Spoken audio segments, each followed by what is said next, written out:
से बड़ी बात, महाराष्ट्र में सियासत गर्म है और महाराष्ट्र की महायुति सरकार में एक बार फिर से खलबली मच गई है। महाराष्ट्र सरकार में शिवसेना के मंत्री तानाजी सावंत ने कहा है कि वो कैबिनेट की बैठकों में राष्ट्रवादी कांग्रेस पार्टी के नेताओं के बगल में बैठते हैं, लेकिन बाहर आने के बाद उन्हें उल्टी आने जैसा महसूस होता है।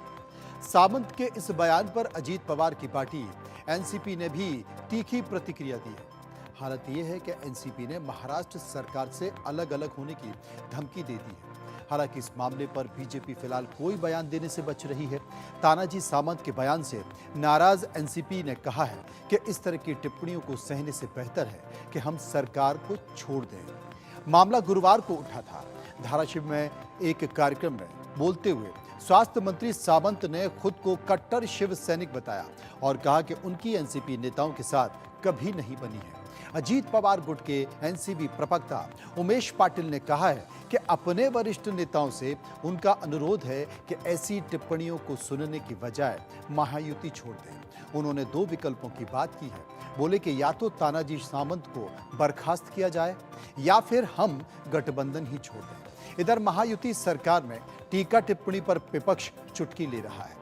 शरद पवार की एनसीपी की ओर से कहा गया है कि बीजेपी अजीत की पार्टी को महायुति से बाहर क्यों नहीं निकाल देती। साथ ही कहा गया है कि अजीत पवार के पास समय है और वो अब भी अपनी आंखें खोल लें।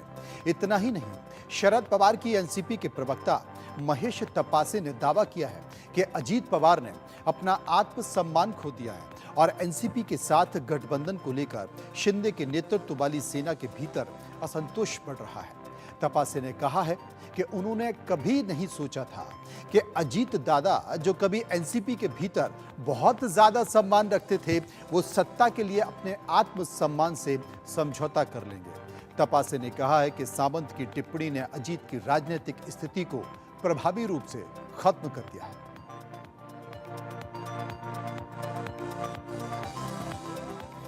और अब बड़ी बात में जरूरी खबर आपकी